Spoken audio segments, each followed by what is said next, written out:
అమ్మగారమ్మా, అవునండి. నమస్కారం తల్లి. ఎమ్మెల్యే గారమ్మ.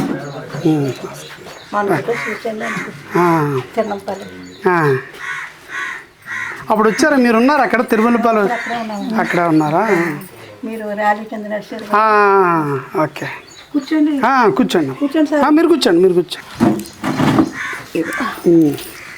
మేము మొత్తం 5 అక్క చెల్లెలు అండి. వీళ్ళిద్దరు పెద్దవాళ్ళండి. మీరిద్దరు పెద్దమ్మ. మీరు ఎక్కడ ఉంటారు? దోప్సర్లో. అందరు ఈ మండలంలోనే ఉన్నారు. మా థర్డ్ సిస్టర్ ఏమో గణపవరంలో చేస్తున్నారండి. మా ఫోర్త్ సిస్టర్ ఏమో లింగపాలెం మండలంలో చేస్తున్నారు. నేను ఇక్కడ నబీపేటలో చేస్తున్నాను. Okay, good good.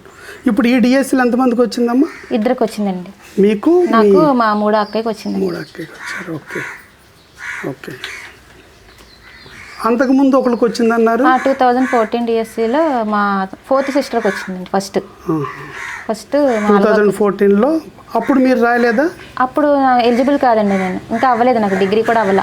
2018లో ఒక నోటిఫికేషన్ వచ్చింది. అప్పుడు రాసామండి, రాలేదు. 2018లో రాలేదు. ఎంత వచ్చిందండి అప్పుడు ర్యాంకు? ర్యాంక్ అంటే చాలా హైకి వెళ్ళిపోయింది. హై వచ్చిందా? మరి అప్పటి నుంచి వెయిట్ చేస్తున్నారా? అప్పటి నుంచి వెయిట్ చేస్తాం. 7 years నుంచి ఇంకా వెయిట్ చేయడమేనండి. తర్వాత ఎప్పుడు వస్తుందా అని. ఇంకా చంద్రబాబు నాయుడు గారు రావడం, మళ్ళీ మాకు చక్కగా డిఎస్సి, ఆయన అన్న మాట మీద డిఎస్సి వేస్తారు రాగానే.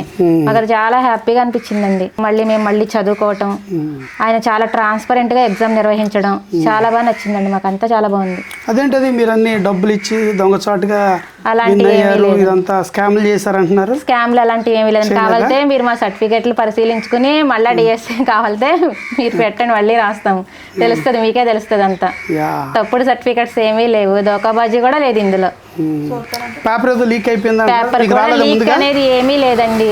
అవి ఎవరో ఏమో తెలియని పాపం పిచ్చిగా మాట్లాడుతున్నారు. అవి ఏం పట్టించుకోవద్దు. మా 2025 డిఎస్సి వాళ్ళు ఏమీ అనొద్దు. మేము కష్టపడి వచ్చాము. 7 years నుంచి మేము చాలా కష్టపడ్డాము. అంటే జగన్మోహన్ రెడ్డి గారి హయాంలో మీరు ఎదురు చూసారు తప్ప ఎట్లాంటి నోటిఫికేషన్లు కానీ రిక్రూట్మెంట్ కానీ జరగలేదు. జరగలేదు సార్. 0. విచిత్రం ఏంటంటే 0 ఉద్యోగాలు ఇచ్చిన, అంటే ఒక్క ఉద్యోగం కూడా ఇవ్వని వ్యక్తి 16,347 ఉద్యోగాలు ఇచ్చిన చంద్రబాబు నాయుడు గారిని, లోకేష్ గారిని విమర్శిస్తున్నారు ఇందులో. ఇప్పుడు మీరు ఈ 7 ఏళ్లలో పడిన స్ట్రగుల్ ఏంటమ్మా? అంటే ఎట్లా మీరు స్ట్రగుల్ అయ్యారు? ఫ్యామిలీ కానీ, మీ ఫ్యామిలీ బ్యాక్గ్రౌండ్ ఏంటి? మా ఫ్యామిలీ బ్యాక్గ్రౌండ్ వచ్చి మా అమ్మగారు, మా నాన్నగారు, మాది విశ్వబ్రాహ్మణ్స్ క్యాస్ట్ అండి. మా నాన్నగారు వడ్రంగి పని చేస్తారు. వాళ్ళే చిన్నప్పటి నుంచి కష్టపడి కొంచెం పొలం ఉంటే అలా చేసుకుని దాని మీద అలా 5 అక్క చెల్లెళ్ళు, మా 5 అమ్మాయిలు కూడా పెద్ద చేశారండి. మా నాన్నగారు కూడా ఇంకా ఆడపిల్లలు ఎవరి మీద ఆధారపడకూడదు, మన కాళ్ళ మీద మనం నిలబడాలని చెప్పి మమ్మల్ని చదివించారండి. సో మా అక్క వాళ్ళకి మంచి సంబంధాలు కుదిరిని అప్పుడు ఆర్థిక పరిస్థితి మీద వాళ్ళకి చేస్తారండి. తర్వాత మా ఫోర్త్ సిస్టర్కి 2014 చంద్రబాబు నాయుడు హయాంలోనే వచ్చింది జాబ్. ఇక ఆయన అలా ఇవ్వడం, మా అక్కకి రావటం, ఆవిడ మళ్ళీ మమ్మల్ని చదివించడం, ఇలాగా వచ్చిందండి.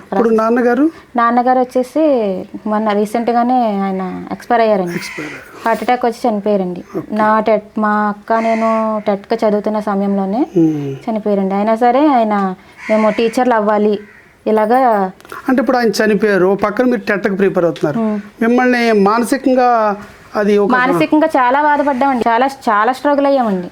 ఓ పక్కన తండ్రిని కోల్పోయామండి. అయినా లక్ష్యాన్ని చేరుకోవాలి. ఇన్ని దాటుకుని లక్ష్యాన్ని చేరుకుంటే ఇప్పుడు జగన్మోహన్ రెడ్డి గారు ఇదంతా మోసం అంటున్నారు. లేదు సార్, అదే మోసం ఏమీ లేదండి. చాలా ట్రాన్స్పరెంట్ గా ఎగ్జామ్ నిర్వహించారండి. అంతా బాగుంది. అక్కడికి ఫేక్ సర్టిఫికేట్లు పెట్టిన వాళ్ళు కూడా ఏరేశారు. అది చాలా బాగా నచ్చిందండి. లేకపోతే మాలాంటి వాళ్ళకి చాలా ఇబ్బంది కలిగిపోయింది. అంటే మీకు నోటిఫికేషన్ నుంచి మీ చేతికి అపాయింట్మెంట్ ఆర్డర్ ఇవ్వడానికి మధ్యలో 150 రోజుల్లో మొత్తం ప్రాసెస్ని కంప్లీట్ చేసి అప్పటి వరకు ఉన్న కేసులు, దాని మీద ఉన్న దాదాపు 250 పైచిలుకు కేసుల్ని అన్నీ కూడా క్లియర్ చేసి మీకు ప్రాసెస్ని చాలా పారదర్శకంగా చేసి చాలా బాగుందండి. ఎగ్జామ్ కూడా చాలా బాగా నిర్వహించారండి. అంటే ఇప్పుడు మీరు అనేది గతంలో మీ సిస్టర్కి చంద్రబాబు నాయుడు గారు హయాంలో, ఇప్పుడు 2 సిస్టర్స్కి అంటే తల్లి మీ కుటుంబంలో 3 టీచర్లు, 3 కూడా చంద్రబాబు నాయుడు గారి హయాంలో. భిక్షేనండి మాకు అది. రుణపడి ఉంటామండి మేము. ఇప్పుడు నిజానికి తండ్రి లేరు, ఆడపిల్లలు ఈ సమాజంలో తండ్రి లేరు అంటే ఎంత ఒత్తిడికి లోనవుతారో, ఇబ్బందులు ఉంటాయి. అలాంటి పరిస్థితుల్లో ఈ అమ్మాయికి ఆధారం అయిందండి. నేనే మా అమ్మగారిని చూసుకుంటున్నానండి. వెరీ గుడ్, ఎక్సలెంట్ అమ్మ. సో ఆవిడకి నీ రీప్లేస్మెంట్ కూడా చేయించాము. మీరే చేయించారు. టీచర్ అవడం వల్ల మీకు ఆర్థిక భారం లేదు. సార్ దయ వల్ల మొత్తం జరుగుతుందండి. ఈ రోజు 5,000 నోట్లోకి వెళ్తున్నాయంటే ప్రశాంతంగా ఆయన దయ్యానండి. పరిస్థితి ఏమైపోవాలంటే ఉద్యోగం రాకపోతే మా పరిస్థితి చాలా, అయినా మాది మధ్యతరగతి కుటుంబం కాదు, కష్టపడి చదువుకుంటాం కానీ ఫేక్ సర్టిఫికెట్లు అవి ఇవి పెట్టి చేయాల్సిన అవసరం మాకు లేదండి. ఈ డిఎస్సిలో చాలా మంది మిడిల్ క్లాస్ ఫ్యామిలీస్, సో ఇలాంటివి ఏమీ ఉండవు. సో వేరే వాళ్ళకి కూడా చెప్పేది అదే మాట, మేము మాత్రం ఎటువంటి ఫేక్ సర్టిఫికెట్లు పెట్టి రాలేదు, కష్టపడి చెమటోర్చి చదివి 7 సంవత్సరాలు మేము పడ్డ బాధల్ని అందులో పెట్టి చదువుకుని సాధించామండి.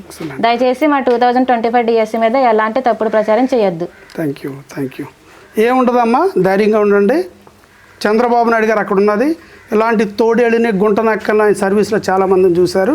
ఇలా ఉడతూపులకి భయపడి వీళ్ళు జరుగుతున్న బురద జల్లడాన్ని పట్ల మనమేం భయపడక్కర్లేదు. చంద్రబాబు నాయుడు గారు మనకు అండగా ఉన్నారు, నారా లోకేష్ గారు అండగా ఉన్నారు. స్థానికంగా మేము కానీ నాయకులు కానీ మీరు ఏదన్నా మీ ఫ్యామిలీలో ఏదైనా ఇబ్బంది ఉన్నా చెప్పండి, మాకు కానీ అందుబాటులో ఉన్న నాయకులు ఎవరికైనా కానీ మేము ఎప్పుడు కూడా మీ కుటుంబాలకి మేము అండగా నిలబడతాం. ధైర్యంగా ఉండండి. రెండోది ఏంటంటే, ఎంత దుర్మార్గపు ప్రక్రియ అంటే 5 ఏళ్ల పాటు తల్లి ఇలాంటి మీలాంటి వాళ్ళు ఎంతోమంది, ఈవేళ చాలామందిని కలిశాను. 2018 రిక్రూట్మెంట్లో 1 మార్కుతో కోల్పోయి, ఉద్యోగం దొరక్క 1 మార్కుతో కోల్పోయి మళ్ళీ నెక్స్ట్ ప్రిపేర్ అవ్వడానికి 7 ఏళ్ళు పట్టిందంటే మళ్ళీ ఉద్యోగం సాధించడానికి. అంటే దుర్మార్గపు జగన్మోహన్ రెడ్డి గారి పరిపాలనలో 1 ఉద్యోగం కూడా మీరు ఇవ్వకపోగా ఇంత పారదర్శకంగా నోటిఫికేషన్ ఇచ్చినప్పటి నుంచి ఉద్యోగం ఇవ్వడానికి మధ్యలో 150 రోజుల్లో మొత్తం ప్రక్రియను పారదర్శకంగా పూర్తి చేసి 16,347 మందికి ఇచ్చారు. ఇది మన విధానం.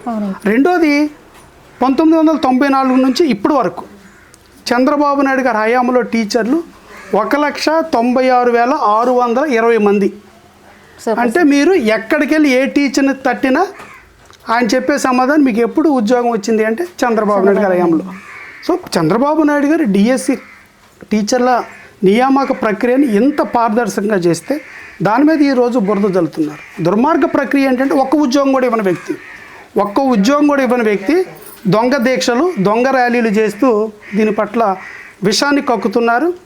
ఈరోజు మనందరం కూడా చేయాల్సిన ప్రక్రియ ఏంటంటే, మీ జీవితాలు మీరు ఎలా అయితే ఒక మధ్యతరగతి దిగుమధ్యతరగతి కుటుంబాల నుంచి వచ్చి కుటుంబాలను ఆర్థికంగా వెసులుబాటు లేకపోయినా మీరు ఎలా స్ట్రగుల్ అయ్యి వచ్చి చెప్పాలనేది మా ఉద్దేశం.